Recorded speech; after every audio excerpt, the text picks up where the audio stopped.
back with another review. The last one was obviously Mufasa. This one's a Royal Rumble review. So basically, we're gonna ponder the question of what was the review again? You know, what if? I guess.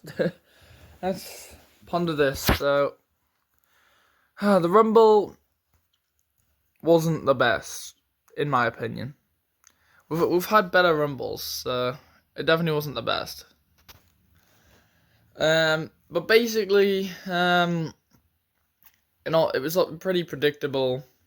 Charlotte won in the first Rumble, which is the Women's Rumble, Charlotte Flair. We did have a few returns, Nikki Bella, Alexa Bliss. We didn't get AJ Lee, though.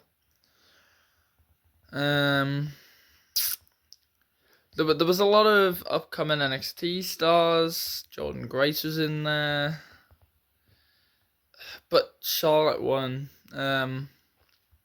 Yeah. She won because of her name, basically.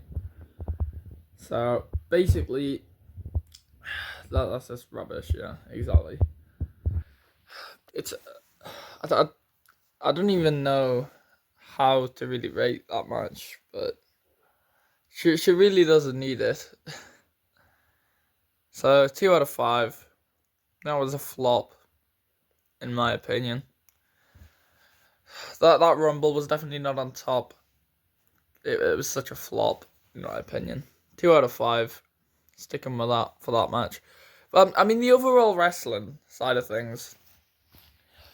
Actually, to be fair, like the outcome, yes, 2 out of 5. But the returns, the wrestling, everything else in that match, I'd say was pretty perfect. It was just Charlotte winning, like, so the outcome is 2 out of 5. But honestly, the match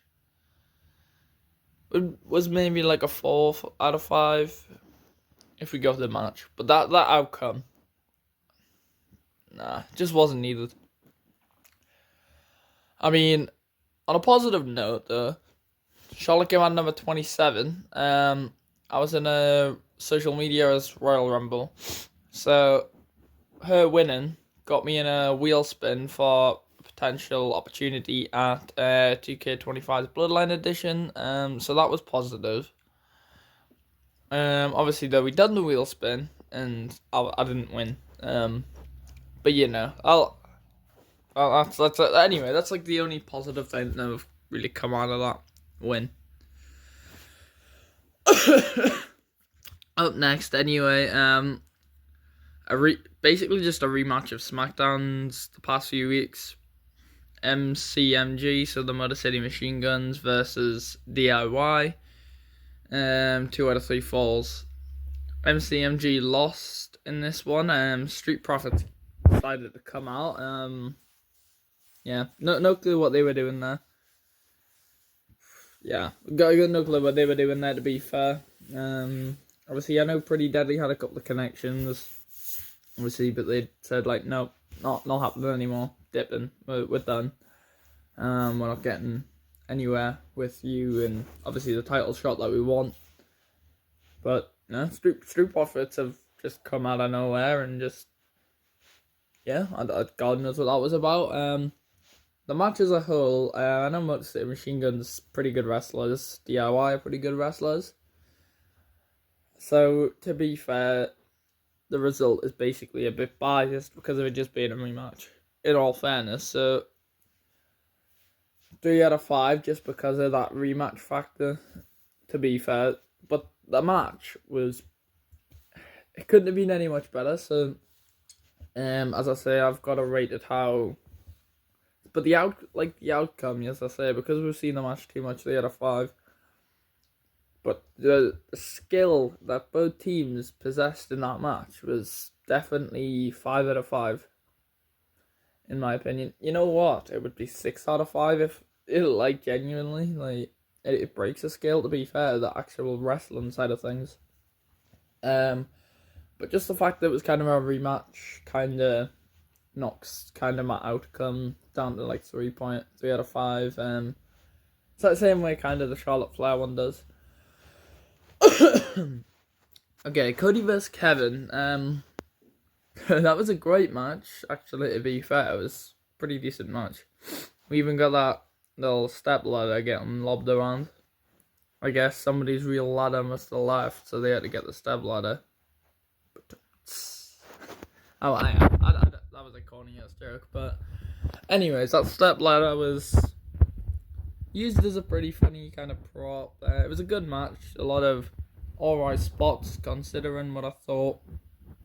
But then again, it was just the outcome was pretty predictable. Obviously, Cody won. What I really thought was, give Kev the win, come on. Give Kevin the win. Because realistically, yes, I know Cody's got the story of the bloodline and that's why he's got the belt still, kind of, etc. But, like, it's with The Rock in that, and The Rock still hasn't officially kind of moved that story along. So, could have give it to Kevin. Then have, I don't know, Randy return, win the Rumble, for example, if he was in the Rumble, which he wasn't. But I mean, have Randy just kind of be there, and then have that match at Mania. Cena, Randy further down, SummerSlam. And then Cody could then get it back when Cena was ready to hang the boots up. You know what I mean? That would have made a bit more sense, but I guess Cody's going to be having a few more predictable matches until the Rock stuff, I guess. But the match was, as I said, pretty good. No criticism really about that. 4 out of 5 on overall wrestling. But yeah, it was just the predictability, as I say, which 2.5 for that side of things. Then we go into the main event, which is another kind of disaster. And I know they're trying to go for the quality over the quantity type of things, but really I think they need to bring kind of more of that soap opera drama kind of back. Bring more casual fans to be like, ooh, I need to watch that next week, or ooh, something's happening next week to continue. Like, it kind of, that soap opera drama needs to come kind of back. And we just need more needle moving and stuff like that. It's kind of annoying. Yeah, but JJ obviously wins the Rumble.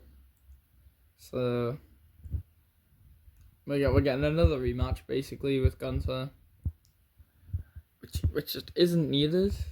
Which really knocks it down again, 2 out of 5. Like, we just need more out of it. Like, yes, quality over quantity, whatever, but whatever you're trying to do, maximize time. But I do think we need those like longer cards kind of back, where there's maybe 7 matches, 8 matches rather than 4. Because I don't, yeah, story wise, just isn't cutting it. Especially when a lot of things aren't getting like tracked a lot, you know, like tag team divisions only really. This is the first tag team PLE since like WrestleMania last year or something, and even then I hadn't really been tracked with a lot either. So it's like they've really got to try and step up the game with that sort of stuff.